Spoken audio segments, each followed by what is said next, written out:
At 99 years old, I've been asked the same question thousands of times. What's your secret, Walter? Everyone expects me to talk about vegetables, or walking, or good genes. But my secret has nothing to do with what I eat, how I move, or what I inherited.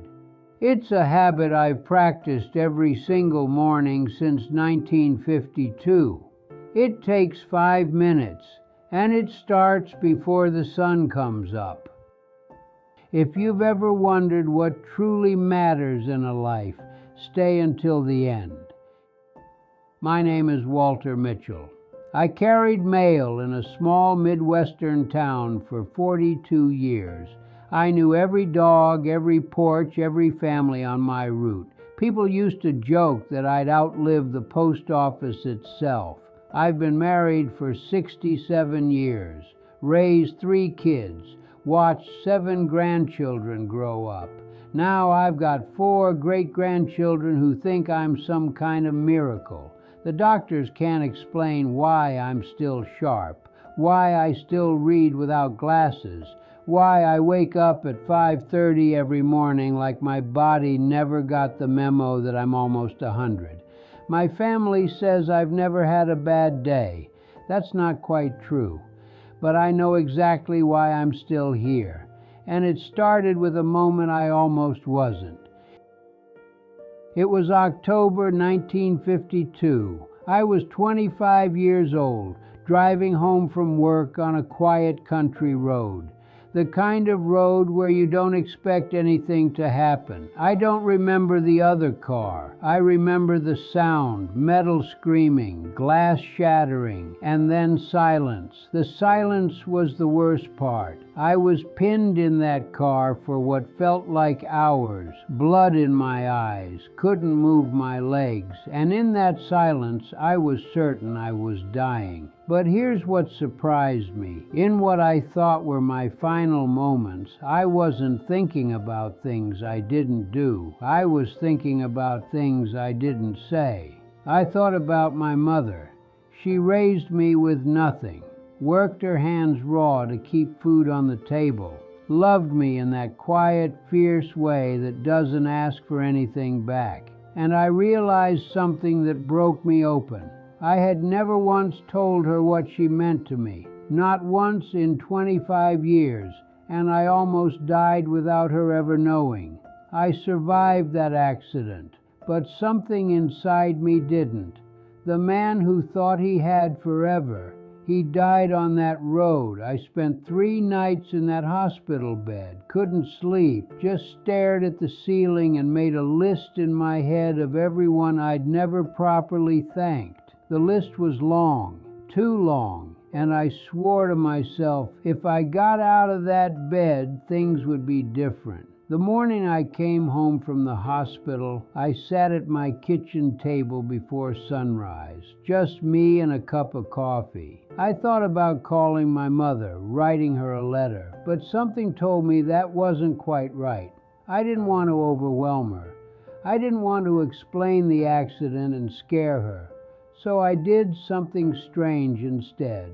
I closed my eyes, and I wrote her a letter in my mind. Dear Mom, I didn't rush it. I let myself feel every word. I thanked her for the morning she woke up tired but made breakfast anyway, for the night she sat with me when I was sick, for believing I could be something when no one else did. I sat in that feeling for 5 full minutes, and when I opened my eyes, something had shifted.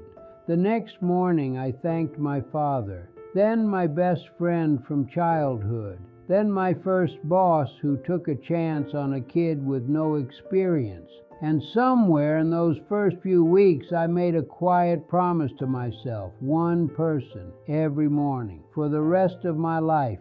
73 years later, I've written over 26,000 letters, never sent a single one, never wrote any of them down. They live only in my mind and in my heart, but I haven't missed a morning since 1952. I didn't realize what this habit was doing to me until years later.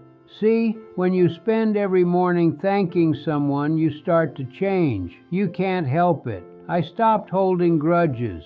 How could I stay angry at someone I might thank tomorrow? I started noticing people, really noticing them. The clerk at the grocery store who always remembered my name. The neighbor who shoveled my driveway without being asked. The stranger who held a door. Everyone became a potential letter. My wife, Dorothy, never knew about the letters. I never told her, but I wrote to her hundreds of times while she was alive. She used to say I looked at her like I was still surprised she married me. Maybe I was.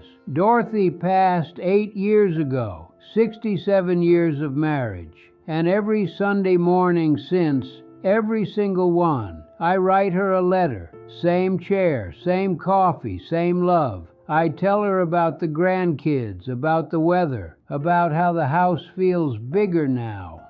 Some mornings I thank people I barely knew. There was a teacher in 8th grade, Mr. Hendricks, who pulled me aside once and told me I was smarter than I believed. I didn't think much of it at the time, but those words carried me through 40 years, and I've thanked him dozens of times since. Even though he passed before I turned 30, this habit became my anchor, my meditation, my church. 5 minutes every morning that changed everything. You don't need to live to 100 to start this. You can start tomorrow morning. Here's what I've learned in 99 years. Most people wait until the funeral to say what they should have said at breakfast. They wait until it's too late. Then they stand over a casket full of all the things they never said. Don't do that. The practice is simple. 5 minutes, one person, no paper, no phone, just you and the feeling. It doesn't matter if they're alive or gone. It doesn't matter if they'll ever know. What matters is that you know, that you stopped just once to feel what they gave you.